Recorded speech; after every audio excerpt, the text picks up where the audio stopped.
Hi friends, എല്ലാവർക്കും Sharada cuisine എന്ന എൻ്റെ യൂട്യൂബ് ചാനലിലേക്ക് സ്വാഗതം. ഇന്നത്തെ റെസിപ്പി ഒരു വെജിറ്റബിൾ പുലാവാണ് കേട്ടോ. അത് തയ്യാറാക്കുന്ന കണ്ടേ വരും.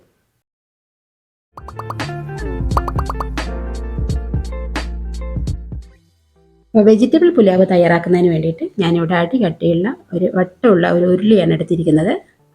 അതിലേക്ക് നമുക്ക് ഓയിൽ ഒഴിച്ചു കൊടുക്കാം. ഇനി ഒരു 2 ടീസ്പൂണോളം നെയ്യ് ഒഴിച്ചു കൊടുക്കാം. ഇനി ഇതിലേക്ക് ബ്രെഡ് ഒന്ന് വറുത്തെടുക്കണം. ഞാൻ ഒരു കപ്പ് ബ്രെഡ്, അതായത് ഒരു 2 പീസോളം ബ്രെഡ് ചെറുതായി കട്ട് ചെയ്തെടുത്താണ്.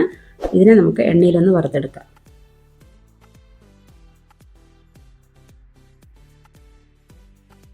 ഇതുപോലെ ഒരു ഗോൾഡൻ കളർ ആകുമ്പോൾ നമുക്കൊരു പാത്രത്തിലേക്ക് കോരി മാറ്റാം.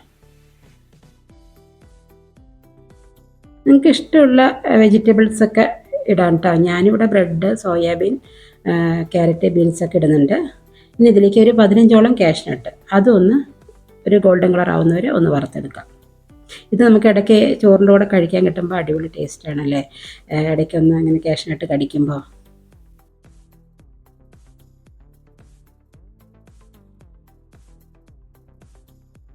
ഇനി നമ്മൾ കുറച്ചുകൂടെ ഞാനിവിടെ നെയ്യ് ഒഴിച്ച് കൊടുക്കുന്നുണ്ട്, 1 ടീസ്പൂണോളം ഓയിൽ ഒഴിച്ച് കൊടുക്കുന്നുണ്ട്. കാരണം നമ്മൾ ബ്രെഡ് വറുത്തെടുക്കുമ്പോൾ പെട്ടെന്ന് ആ എണ്ണയൊക്കെ ഒന്ന് വലിച്ചെടുക്കും. അപ്പോൾ എണ്ണ കുറവുണ്ടെങ്കിൽ നിങ്ങൾ കുറച്ചുകൂടെ ഓയിൽ ഒഴിച്ച് കൊടുക്കണം. ഇനി ഇതിലേക്ക് 2 ടീസ്പൂൺ ഇഞ്ചി വെളുത്തുള്ളി പേസ്റ്റ്, ഇതിൻ്റെ പച്ചമണം മാറുന്നവരെ എണ്ണയിൽ നന്നായി ഒന്ന് വഴറ്റിയെടുക്കാം. അതിൻ്റെ കൂടെ ഒരു 2 പീസ് പട്ട ഇടുന്നുണ്ട്. അതിലേക്ക് ഒരു 2 വറ്റൽമുളക് ഇത്ര ഇട്ടിട്ട് ഒന്ന് വഴറ്റിയെടുക്കാം. നന്നായി ഒന്ന് വഴണ്ട് വരുമ്പോൾ ഇനി ഇതിലേക്ക് ഒരു സവോള പൊടിയായിരിക്കുന്നത് അതും കൂടെ ചേർക്കാം.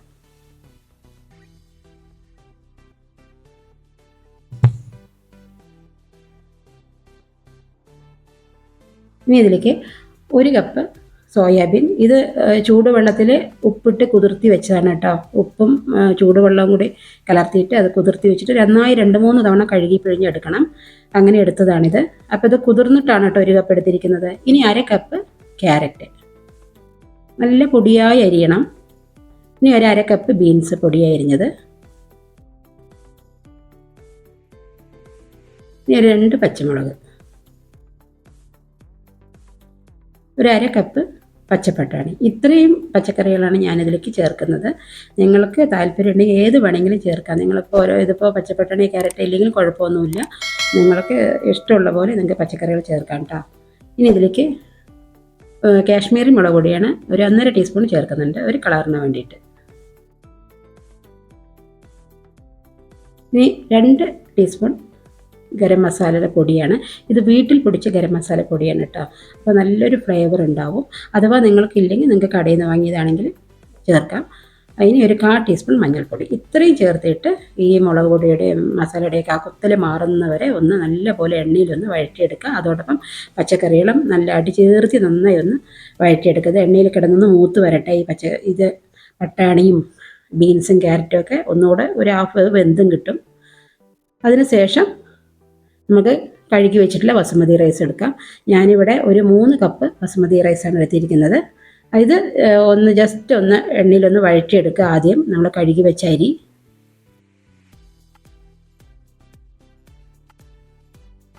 ജസ്റ്റ് ഒന്ന് വഴറ്റിയെടുത്ത ശേഷം നമുക്ക് അതിലേക്ക് ഒരു പിടി മല്ലിത്തഴ എല്ലാവരും ഒന്ന് ചേർത്ത് ഇളക്കിയിട്ട് നമുക്ക് വെള്ളം ഒഴിച്ച് കൊടുക്കാം. ഞാനിവിടെ 1 കപ്പ് അരിക്ക് 2 കപ്പ് വെള്ളം എന്ന അളവിലാണ് എടുത്തിരിക്കുന്നത്.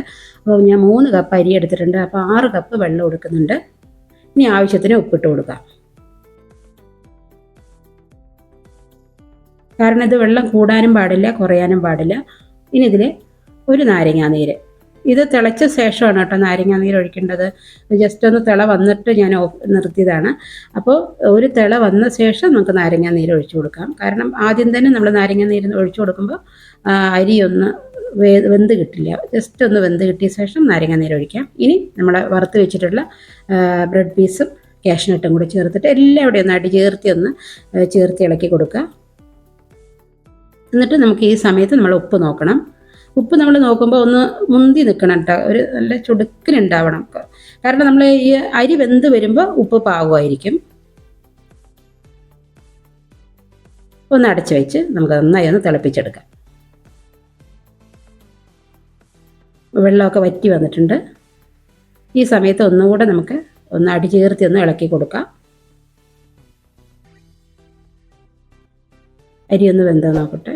വെന്തിട്ടുണ്ട്, ഒരു 3/4 വേവോളം വെന്തിട്ടുണ്ട്. ഇനി കുറച്ചുകൂടെ വേകാനുണ്ട്. ഇനി ഈ സമയത്ത് ഒരു പിടി പുതിനയില ഇത്രയും ചേർത്തിട്ട് ഇതും കൂടെ നല്ലപോലെ എല്ലാവരുടെയും ഒന്ന് ചേർത്ത് ഇളക്കി കൊടുത്തിട്ട് ഒന്ന് അടച്ച് വയ്ക്കാം.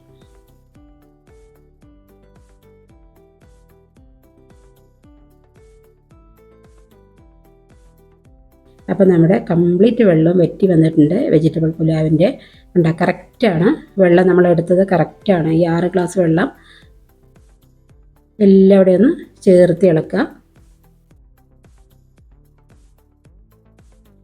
ഇനി ഇതിലേക്ക് 1 ടീസ്പൂണോളം നെയ്യ് ഒഴിച്ച് കൊടുക്കുന്നുണ്ട്. നിങ്ങൾക്ക് താല്പര്യം ഉണ്ടെങ്കിൽ നെയ്യ് ഒഴിച്ചാൽ മതി. ഞാനിവിടെ കുറച്ച് നെയ്യ് ഒഴിക്കുന്നുണ്ട്. അപ്പോൾ നല്ല ഫ്ലേവർ ഉണ്ടാവും നമ്മൾ കഴിക്കുമ്പോൾ.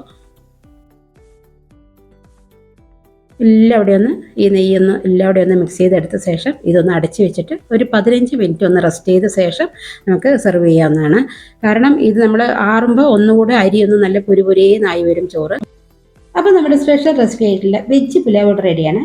ഇതൊരു മസ്റ്റ് ട്രൈ ഐറ്റം തന്നെയാണ് കേട്ടോ. അപ്പോൾ അതോടൊപ്പം എല്ലാവരും എൻ്റെ ചാനൽ ഒന്ന് സബ്സ്ക്രൈബ് ചെയ്ത് ആ ബെല്ലൈക്കൺ എനേബിൾ ചെയ്ത് കൂടണേ. അപ്പോൾ അടുത്ത നല്ലൊരു വീഡിയോയിൽ കാണാം.